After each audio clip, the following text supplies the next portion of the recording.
Broadcasting from the business capital of the world, this is the Podcast Business News Network. We are back now here with Bob Kauffman, who, of course, is the owner and president of Critical Thinking for Success. We want to welcome you back to the show today. How are you? I'm good. I'm great. Things are going terrific.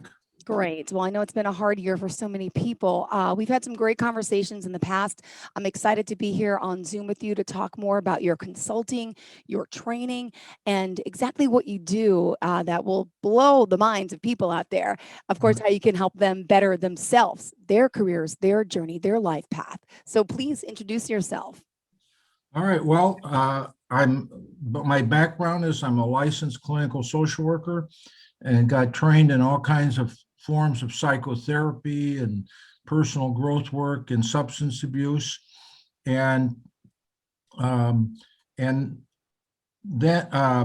I end up doing very neurofeedback and mental performance training, cognitive training. Probably useful to talk about how, things that have impacted me that I think might be helpful to your listeners. And one of the things is, as I grew up, I grew, like a lot of men, I was very stoic. I had gone through a lot of different tragedies, and it was just best not to feel things. And so I had a number of close losses that I just didn't feel anything. And I thought I should be feeling things, but I didn't feel anything. Mm-hmm. And then I was married, and I had a daughter, and my daughter was born, and I was standing at the nursery window crying, thinking, God, I love her. And I could feel it through my whole body. I could just feel how much I loved her. And I was shocked, just at the feeling. And I thought, well, I wish somebody loved me that way. And I didn't think too much more about it.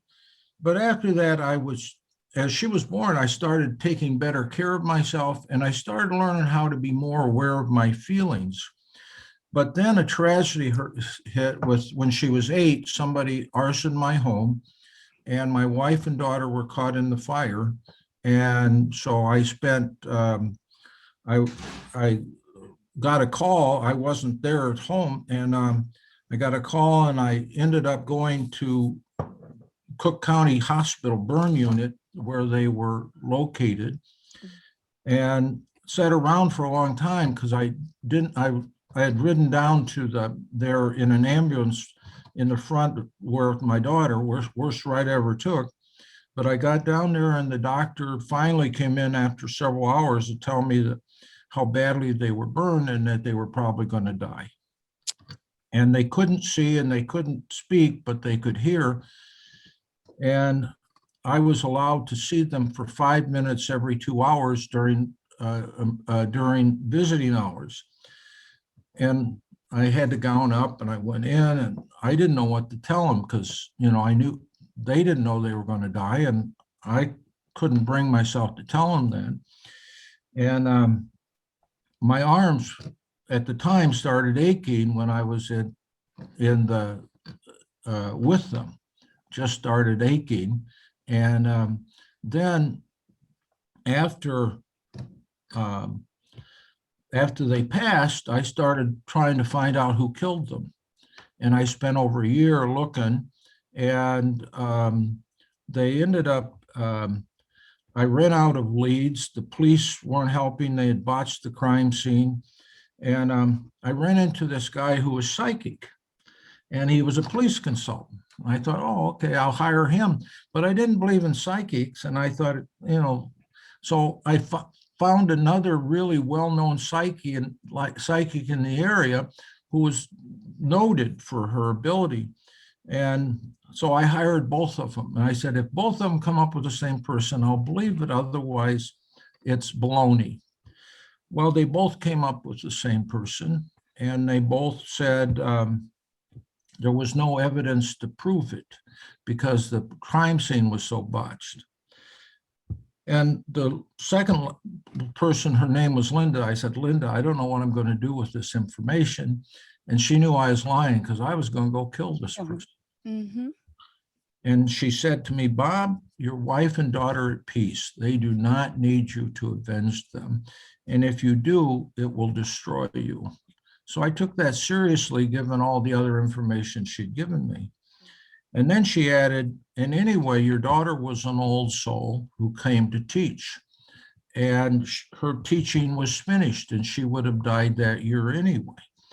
And I didn't know what that meant, but later on, a couple months later, my arms were still aching.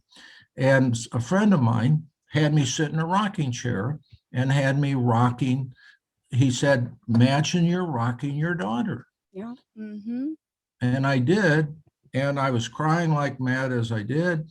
Oh. And my arms started feeling better immediately. And as I finished rocking her, my arms, the pain was gone. But then I was holding a little boy.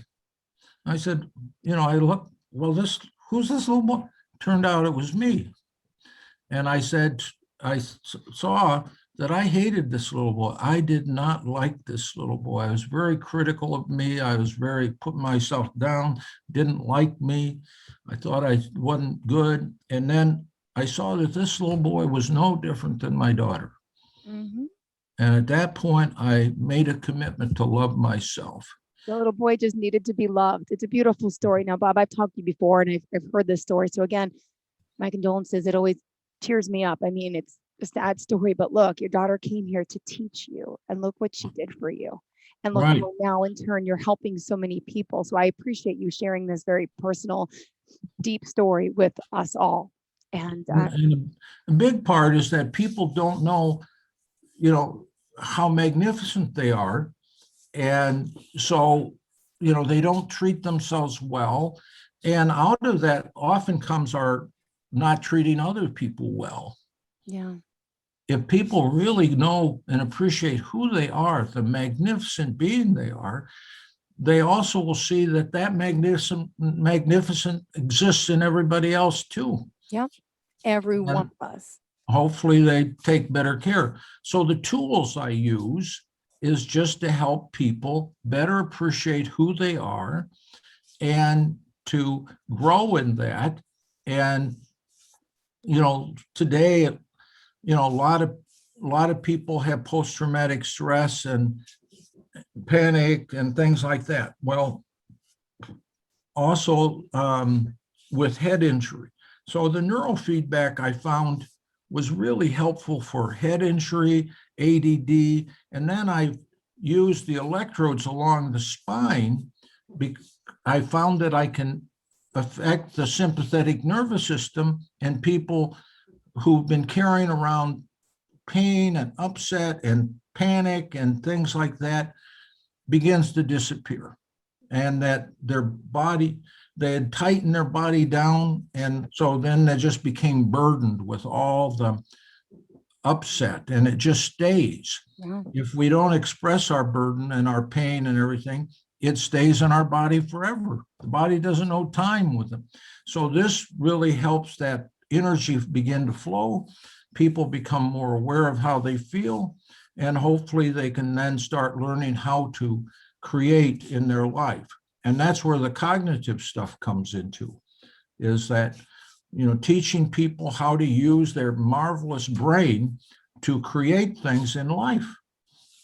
Beautiful. And so it's fun. I'm still doing it after all these years. Yeah. I get to see miracles every week. Now you're based out of Chicago, Illinois, right? Right. And you also and we do. I coach people all over. I coached as far as London and Australia and other places, and so I can do that virtually. So you I help can't do people the develop neurofeedback virtually, but I can do the cognitive stuff. So you can work with people as a success coach, you call yourself, right? Right. And you can physically work with people, help develop new pathways to Yeah. thinking better and to Right. therefore succeeding in whatever area of life it is. Yeah, absolutely. Because one of the things people don't understand is a big part, our brain has this part that likes what's familiar. Yes. it anything unfamiliar to it scares it. And I don't want to go, even if it's going to be good for me, I don't go there. And things that are bad for you, if you get used to them, you keep them going, because that part said, well, it's familiar, hasn't killed me yet. Yeah. So anything unfamiliar, that part thinks could kill me.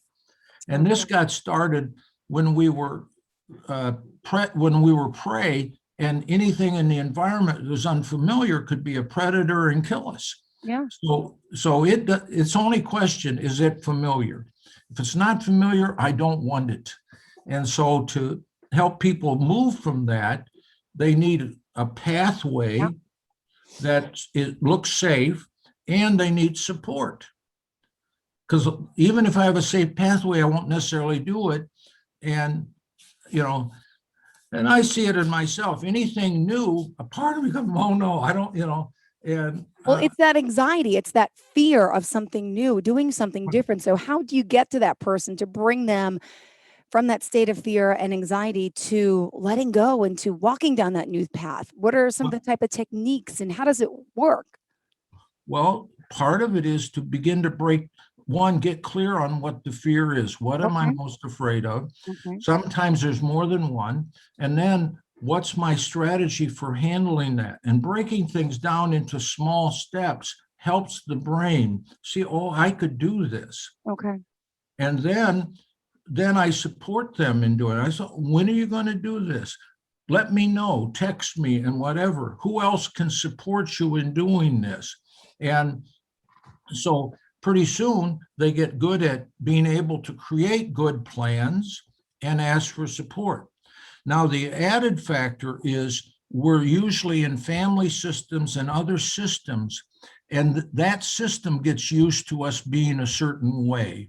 So if we start acting different, it oftentimes tries to bring us back to the same, why are you doing that? Mama, and so I will often work with the family systems, or even in businesses, the same thing. It's like, we can't do that, or what are you doing? And so helping people get good planning in place and then support. Now, I deal with different businesses at different levels, but entrepreneurs, they say, they are both the blessing and curse of the business. And they have great ideas and everything, but they oftentimes fail to plan, they get in the way of it, and they keep themselves from being highly successful. And so helping them learn how to plan, learn how to communicate, how to delegate well, because oftentimes they're doing too much and not knowing how to delegate to others, and where they could do what they really do best and have other people do the other needed things. So there's both our individual fear of changing, but there's also the family or system fear of changing. And we all run into that. And I always say it's hard to soar like an eagle when you're surrounded by turkeys. I like that. That is very true. And so if you want to soar, you need to find other eagles to soar with, and that will support you and say, you can do it. And let's put a plan together and make it happen. So you say cognitive training to freely enjoy your brain. Do you struggle to use your brain to its full potential? We can free you from mental bondage to relax and enjoy life. Just want to point out the website, Critical Thinking for Success. If you're watching and listening here today, make sure you visit the website there to find out more about Bob and, of course, how he can help you. My goodness. Now, this thinking of the critical thinking, it's been around for how long now? Since the 80s? Or, and then when was neurofeedback discovered? Well, neurofeedback goes back into probably the 70s, and biofeedback was even before that. And it is where you actually hook people up on their head or body. The cognitive stuff goes back, especially in the probably 70s, 80s. As we started looking at how to put thinking into computers, we had to get, how does this brain work? Yeah. And we started discovering much more how the brain works. and and and we have this wonderful computer, but nobody gives us a course on how Yeah. do you use it. And our thoughts are so powerful. Mm-hmm. If we think negatively, we put energy out, and we're going to attract that into our life. If we think positively, that will go out and begin to have things happen in our life. I find that as I think positively, suddenly, how did this arrive? There are divine coincidences occur, it's like, wow. And the better you get it, the quicker it starts manifesting in your life. And you get to really enjoy yourself more. You can make a bigger difference with other people and so forth. And you've been around, I'm sure, places where there's people are gossiping and are negative, and it just like takes the energy down. Yeah, I used to call my mother. Her name was Debbie Downer. She unfortunately passed of lung cancer 4 years ago, but I'm opposite her, I guess, because I learned growing up from her. She was always so negative and Debbie Right. Downer, negative Nancy. And then all of a sudden, I became super positive because I saw what that brought in her life and how it affected her. And Absolutely. it wasn't good. But I also No. know quite a few people that are like that. And it's, Yeah, if you could and help them.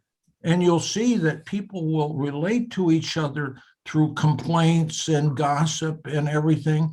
And it's looking like we're getting close, but really we're not getting to know each other. And it's a way to relate, but it only adds negativity to the world. Called commiserate. Yes, that's right. And it's like, that's why gossip, lots of people will gossip about somebody else, but they won't go to them and communicate directly about what their concerns are and how they would like to get be able to develop positive relationship and things like that. Most of us have been educated in the drama triangle. Yeah. Mm-hmm. There's a victim and there's a persecutor and there's a rescuer, and it just goes round and round and never solves anything. Got it. So, but I'm glad you saw the difference and say, hey, I don't want to live like this. This is absolutely. And I tried my best to make her happy and positive. Never worked, but I did my best to surround her with my positivity, show her happy things, but to each his own. She had that part that this is familiar, because it oftentimes gets passed from generation to generation to generation. Hope and good you saw it, and break the pattern here. I have a 4 to 6-year-old, so it's time. I try to teach them positivity, and I know mindset is huge.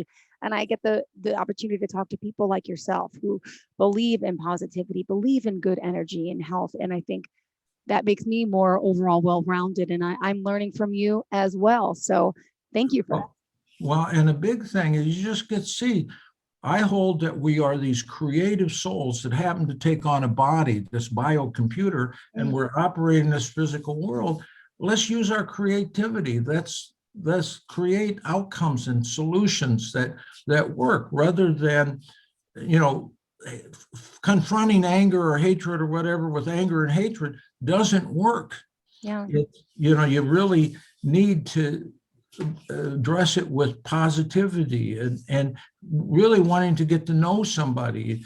As you get to know them, it's hard to hate them. It's like, if you truly get to know them.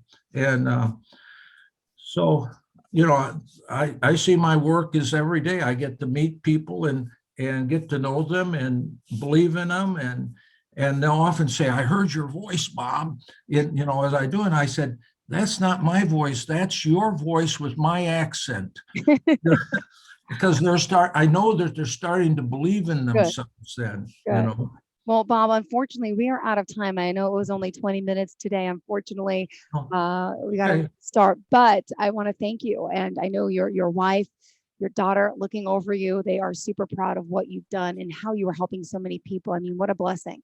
Heartache into a blessing. And here you are, positive proof of making the best out of the worst situation. And look what's come of it. It's made you happy, successful, and you're sharing this happiness and success and teaching others how to be happy and successful. So, Bob, Hats off to you. Thank you. Thank you. Can Thank you tell you. everyone how to get in touch with you if they want to book a session for coaching or for the cognitive therapy?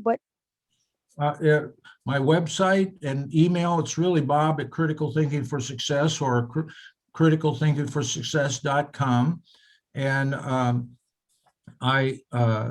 the phone number they can reach me at is, I'll give you my cell, 847-845-0422. And I'll be happy to talk with them and see how we could be of any service to them. Beautiful. Thank you so much for your time today. It's a pleasure getting to see you, speak with you, all the above.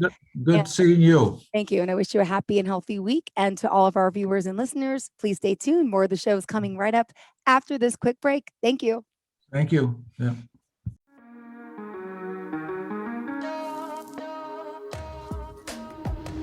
Broadcasting from the business capital of the world, this is the Podcast Business News Network. For nearly 2,000 severely injured veterans, everyday life has become filled with barriers. Day-to-day simple tasks can become pretty daunting. I have to carry my chair up 2 flights of steps or have somebody do it for me. What scares me the most is just the falling. When I'm struggling with my house, I think, to have that one great barrier just knocked down, it's crucial. Home for Our Troops is a wonderful nonprofit that builds a Mortgage-free, fully adaptive, handicap-accessible house. And there's no catch. It'll be our very first home that we've ever owned. This is a game changer. This is where your life begins again. We need you to join us in completing this important mission. Please visit hfotusa.org and help build homes and rebuild lives. Because of you, everything's going to be okay.